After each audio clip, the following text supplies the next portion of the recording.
Hi, welcome to this part of my review featuring Seas of Vodari.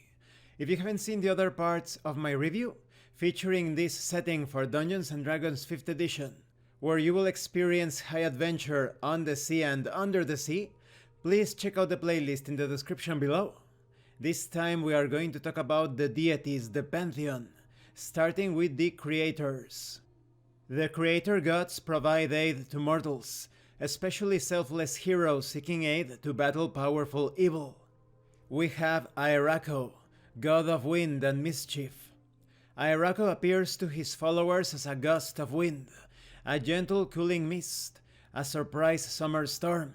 Sometimes he manifests as music.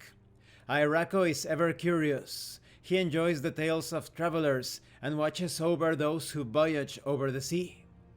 Vodarians, particularly sailors and pirates, and all who sail the seas pray to Aerako for fair winds. Next we have Vodari, goddess of nature and beauty. Vodari often appears as a regal elven woman, in flowing robes, curling hair slightly unkempt, as if it were flowering vines growing around her head and shoulders. She teaches the birds her beautiful songs, seeds the world with flowers and trees, and brings beauty to all she touches. Vodari is worshipped by the druids, forest gnomes, and elves. Musicians and artists often call upon her for inspiration. Next we have Taeva, goddess of civilization and war. Taeva's followers know that outside the protective aegis of civilization, the world teems with chaos and disorder. Rulers, settlers, city dwellers, and soldiers worship her, especially in Taevara, her devoted theocracy. Just to name a few belonging to this group of deities. Then we have the Preservers. This group of deities works to keep the ambitions of the creator and destroyer gods in check. The constant battle between the forces of light and darkness has caused untold destruction and death over the ages.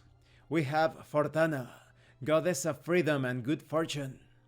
Pirates, gamblers, merchants, sailors, and traders revere Fortana. While luck is a powerful and unpredictable force, many pray that Fortana weighs the odds in their favor. Many Vodarians believe that the primary trade winds of the sea are the servants of Fortana and refer to them as the winds of change. Next we have Istoro, god of wisdom and knowledge. Istoro is the patron of wizards, scholars, lawyers, teachers, historians, and all who pursue and revere knowledge.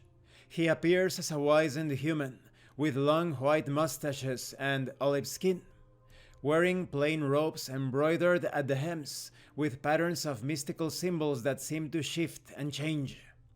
Next we have Murta, goddess of birth and death. Each mortal life begins and ends under Murta's watch.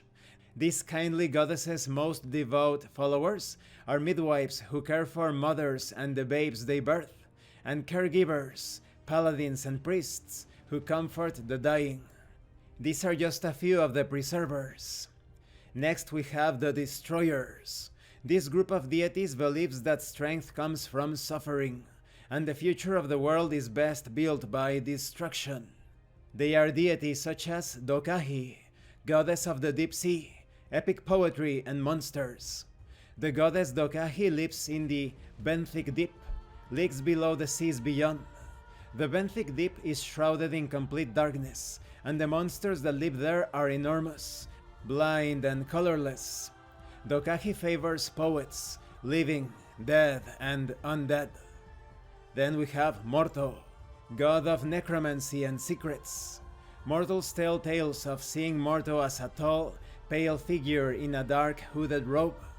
Morto's first devotees were those who could summon the dead from their graves, and sometimes the dead themselves.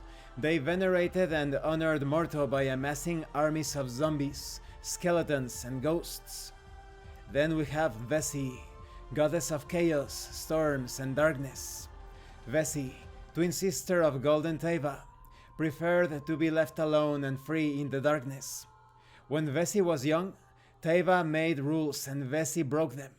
Taeva chose the games and Vessi changed them, Vessi hid giggling, while Teva sought her.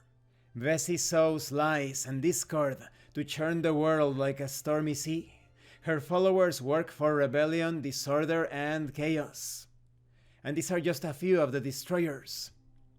When mortals die in Vodari, the goddess Myrta escorts their souls to the silent shore. There they await the 3 ships that can transport them to the seas beyond the world, the Vodarian afterlife. They could end up in Alcyon. Alcyon is land and sea. It is lush green forests, many-colored sunsets, eternally blooming flowers and fields, yielding bountiful harvests, collected by unseen hands. They could end up in Vathyal. When Morto felt despised by the mortals of Vodari, he came to Vathyal to lick his wounds and gather his power. He shaped Vathyal with his secrets, with doom, whispers, betrayal, abandonment, and shame. There is also the Benthic Deep. Down beyond Alcyon and Vathyal lies the Benthic Deep, the realm of Dokahi.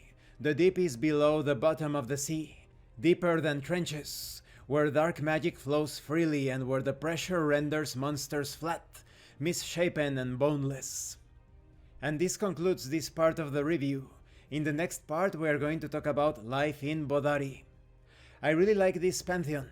It feels as if the entire world is constantly affected by these mysterious powers. The gods themselves seem to be at a fragile stalemate after the God War, and so they imbue or favor the mortals with their powers, so that they propel their plans forward in their stead. Thank you for watching this part of the review, and thank you for your likes and your comments. If you have any questions or comments, please let me know.